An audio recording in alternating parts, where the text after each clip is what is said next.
digamos, hoy lo que estaba ocurriendo es, veníamos con este clima que claramente ha tenido vaivenes, ha tenido momentos.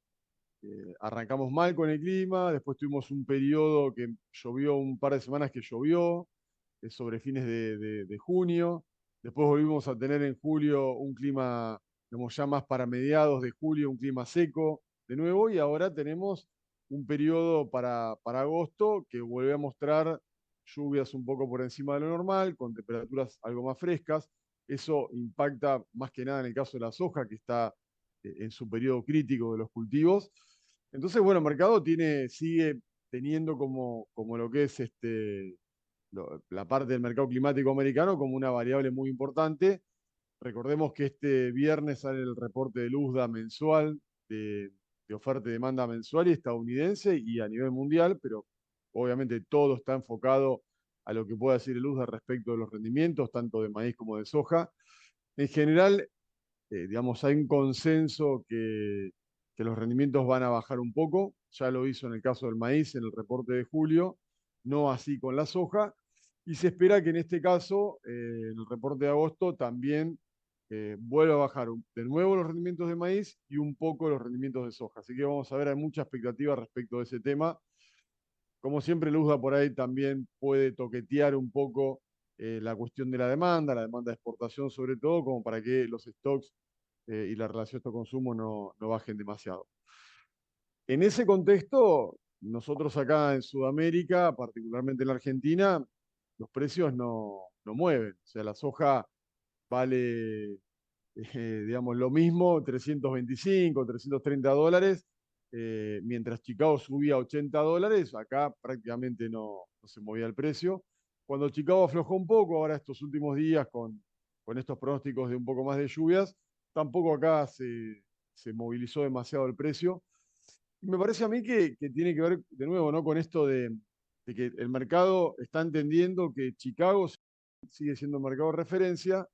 La realidad es que los precios en Sudamérica, que hoy Sudamérica es el 65% del comercio mundial de soja, para que muevan los precios acá tiene que pasar algo en Sudamérica y particularmente en Brasil. Por un lado, ¿qué tanto impacto puede llegar a tener un eventual informe de Luda bajista en soja? Hace poco, con uno de los últimos informes, se dio la discusión de si era importante o no era importante en definitiva lo que decía Luzda, pero terminamos viendo un mercado, no en el último, sino en el anterior, que tuvo una variación muy importante luego de un último informe. Uh Eso -huh. por un lado. Y segundo, cómo se mezclan los fundamentos propios del mercado en este caso con lo que está pasando en materia financiera, sobre todo en los valores para Argentina.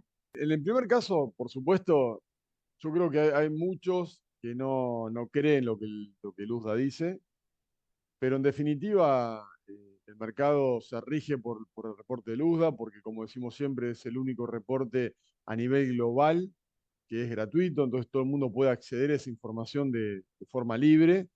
Y, y el mercado, digamos, reacciona el primer día. Si vos mirás el último reporte de Luzda del mes de julio, en el caso particular de la soja, que no tocó los rendimientos y que bajó los stocks menos de lo que el mercado esperaba, ese día bajó 30 puntos la soja en Chicago. Pero al día siguiente los recuperó, o sea, subió 30 puntos y después tuvimos 7, 8 jornadas consecutivas de suba. Con lo cual yo te diría que el mercado, o, digamos, aprovecha el reporte de Luzda para acomodar un poco las posiciones, sobre todo los especuladores, pero después se rige por lo que realmente cree que tiene que ocurrir, más allá del reporte de Luzda. Y en cuanto a las cuestiones financieras, bueno, por supuesto, estamos, a ver, estamos definiendo la cosecha en Estados Unidos. Estamos empezando a mirar el clima en Sudamérica.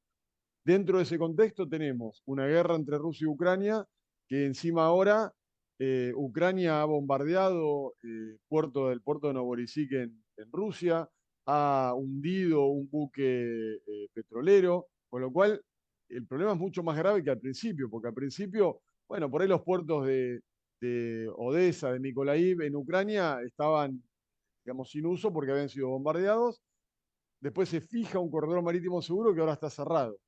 Pero el problema ahora es que no tenés ni el puerto de Odessa, ni de Mykolaiv, ni los puertos del Danubio, que van por río, digamos, a Europa.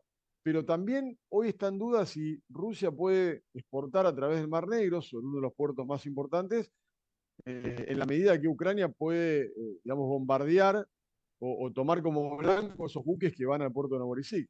Y dentro de ese contexto tenemos esto que vos decís, que es qué está pasando desde el punto de vista financiero, con la inflación, sobre todo en Estados Unidos, el tema de las tasas de interés, eh, la rebaja de la condición de la categoría de Estados Unidos por parte de Moody's o de Fitch, o sea que son grandes, yo diría, eh, encuestadores o animadores del mercado financiero cuando, digamos, dan un dato tan importante como es rebajar la categoría que tiene Estados Unidos, que era triple A más. Eso no pasaba hace 25 años. Entonces, empieza a haber, digamos, también un condicionamiento del mercado sobre este tipo de cuestiones y buscan refugio. Entonces, es todo un compendio de situaciones complejas en un mundo que estamos viviendo, que además hay que agregarle la discusión que está teniendo hoy el Mercosur con Europa, con la Unión Europea, en este tratado de libre comercio, en donde Europa insiste en que las cuestiones medioambientales, ecológicas son muy importantes, que de hecho lo son, pero bueno, el otro día el ministro de Agricultura de Brasil le dijo a Europa, si ustedes no nos quieren comprar o ponen demasiadas restricciones, no hay ningún problema, se lo vamos a vender a otro. Y creo que en ese contexto también, digamos, lo que le está demostrando, en este caso el ministro de Agricultura de Brasil, pero lo que hoy puede el Mercosur y Sudamérica decirle a Europa es, no estás en condiciones de negociar nada hoy, porque con un corredor marítimo seguro cerrado, siendo Ucrania principal proveedor de granos de la Unión Europea, hoy tenés que tratar de cerrar un acuerdo con el Mercosur, porque el Mercosur es el que te puede salvar las papas dentro de este contexto. Por eso digo que es muy complejo, estamos en un mercado tremendamente complejo y en Argentina, además, con elecciones el domingo, mucha expectativa respecto de lo que puede pasar el domingo y en todo caso la apertura del mercado, sobre todo el tipo de cambio el lunes, de acuerdo a ese resultado. Los productores,